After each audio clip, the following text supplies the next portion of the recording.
Hello everyone, in chapter 5 we are going to look at the states of matters, and there are three major states of matters, that is gas, liquid, and solid.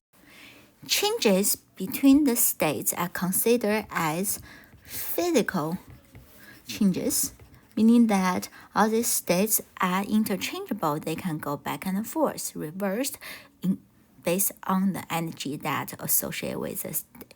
During change of physical state, many other physical properties may also change. For example, if you are looking at ice melted to the water, ice is solid, it's hard, and water is very liquidy and flow everywhere. And this chapter, we are going to focus on the important difference in physical property among the gases and liquids and solid. And before that, we want to just introduce the term that the change between different phase.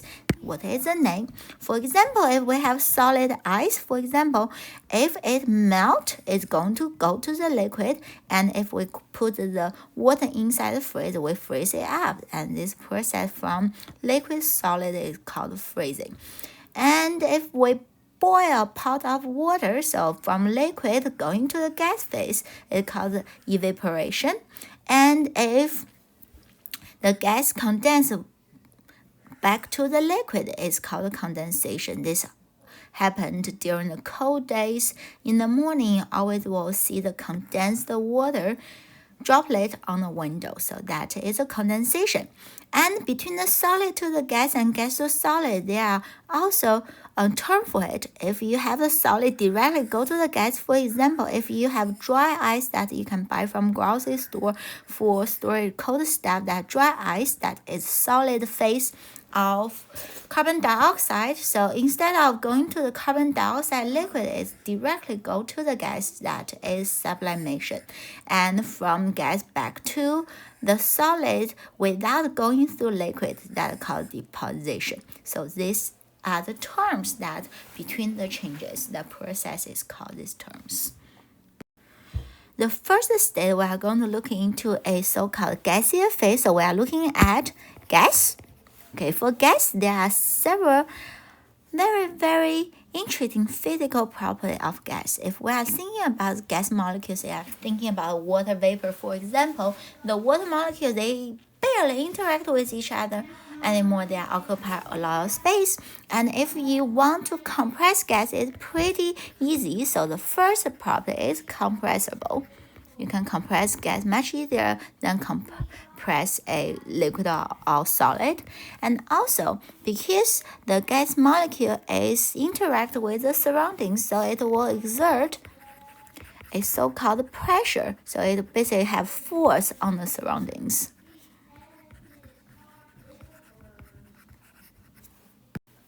The next feature of gas is that if you have a hydrogen gas, for example, with oxygen gas, if you put them together, they are going to mix completely uniformly. They are going to mix together.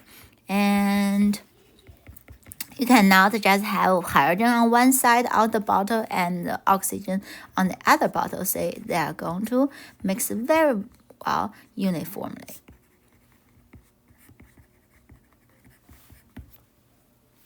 And also, if you want to try to separate them, you cannot do that. So, cannot separate easily.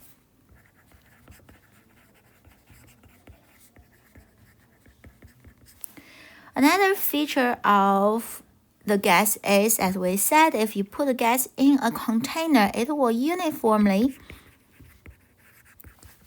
fill up the container. You cannot just say, I want this gas to be at the left corner of this room. It's impossible. It fills up the whole room with the same gas.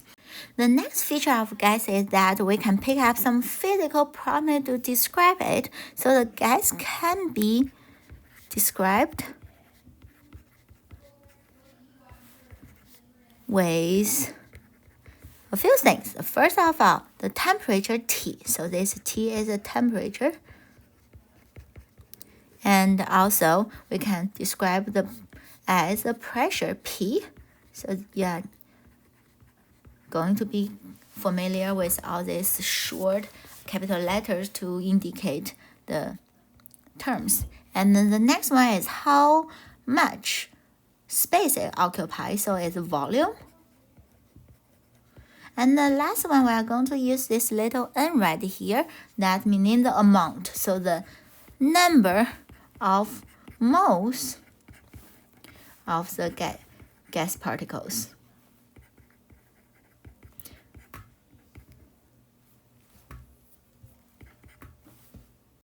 Now we are going to talk about the gas pressure and how we know there is a pressure from the gas. So this is a really good experiment to prove there is the pressure that exerted by the gas to the surroundings. So this experiment was done like this. This is a tin container that you have the tin walls that can be compressed and made by this tin metal. And what you have here is inside, you are going to put some water. It's just small amount, maybe occupy the bottom of this container. And then you are going to boil it. And then as soon as you start to boil, and then it's going to become a gas, occupy the space inside, then you are going to seal it. So at this moment, here inside is the vapor, the gas phase of water, and outside is the surrounded air that also press on the wall. So you have inside water vapor press the wall, and outside the atmospheric gas pressure pressed on the wall. So they reach to a equal. So at this moment, the tank is just like this. It's very nicely shaped. And then what you are going to do is you are going to turn off the heat and allow it to cool. So when the inside is cooled down, the gas will condense back into the liquid. So you don't have the gas inside to push this tin can from the inside anymore. So what's going to happen is then you have the outside gas, the nitrogen, oxygen inside atmospheric air. It will press it and will crush this tank. So this is a really good example to show you that we have atmospheric pressure, and that come from the atmospheric gases like oxygen gas, nitrogen gas, some vapor, and carbon dioxide on the Earth's surface. Now we are going to talk about how to measure the pressure from the gas. So we are going to use a so-called barometer, and what we are seeing here is the very old barometer. Is called Torricelli barometer, that is filled with liquid mercury, which is, by the way, very toxic. And what's happening here is this Torricelli, that he filled up this whole tube with mercury and then inserted it to a bath of mercury. And as soon as it's upside down, merged into this mercury bath, and he noticed that on the top now there is some space, and this space right here is vacuum. So there is no gas in there, so it's vacuum. And then if he is measuring the height of this mercury inside the tube is 760 millimeter. So what does that even mean? So if we are focusing on the surface right here of your mercury bath, you have atmospheric pressure pushing down, right? Because you have gravity, so it's pushing down. You have the P, atmospheric pressure, and that will equals to the height of mercury, this part right here that rests into the tube, and is also pushing down. So you basically will have on this surface right here, pushing down, they are equal. So that is the height. That much height of the mercury exert exactly the same pressure on the surface as the atmospheric pressure. So that is how he measured it. And this height is happened to be that at that moment is 1 atmospheric pressure, 1 atm, and the height is 760 millimeter of the height of mercury. So that is how we measure it. So now we have all different type of parameter to measure pressure. This is just a very, very old one. What we want to know here is to express the pressure of the gas. We have all different kind of units. So we are going to talk about all these units. The first unit is called atmosphere, ATM. ATM, so 1 ATM is equal to 760 millimeter mercury. So that is from original Torricelli parameters. And because he did this Torricelli, so people honor it as a torr. So this is another unit here. So 1 ATM also equals 760 torr. That's another unit. And how much this is? And we have another unit called Pascal. Okay, so 1 ATM also equal to 1.01 times 10 to 5 Pascal. So this is all different units right here. And this is their conversion. And in United States, we use English unit. So we also have PSI, that is the unit that showing up on your car tire, that usually is about 30 to 35 psi. That basically tell you what is pressure of the gas you need to put in for this tire. So that is the unit, different unit that for the gas pressure. So one thing you do need to know is how to do the conversion. Let's try one example here. Now let's look at this example. So the pressure of a gas is measured at 49 torr, represent this pressure in both atmospheres. So atmosphere ATM, and also Pascal is PA. Okay, so how to approach this? Basically, we start with 49 torr. Okay, now what we want to have is ATM to begin with. So basically, what we are going to do is we are going to do the conversion. We are going to get rid of the torr, and we want ATM. And from the conversion chart, we know that 1 atmosphere, let me use different colors, 1 atmosphere is 760 torr. So that will lead us to the unit. That torr cancel out. If you are doing the math, it's 49 times 1 divided by 760. That gives us 6.4 times 10 to negative 2. The reason why I read it is at 6.4 times negative 10 to negative 2 is we have 2 sig fig right front. So this is a conversion, so exact number.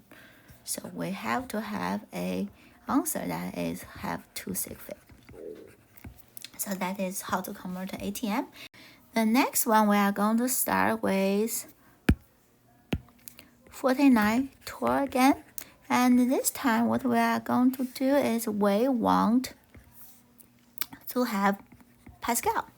So we know that we want to get rid of the torr. So torr is at the bottom, PA Pascal on the top. So for 760 torr is equal to 1.01 times 10 to 5. So that is a conversion right here. And that answer gives us is 6.5 times 10 to third. So again, 2 sig fig, 2 sig fig. So that is how we do the conversion between different units for the pressure.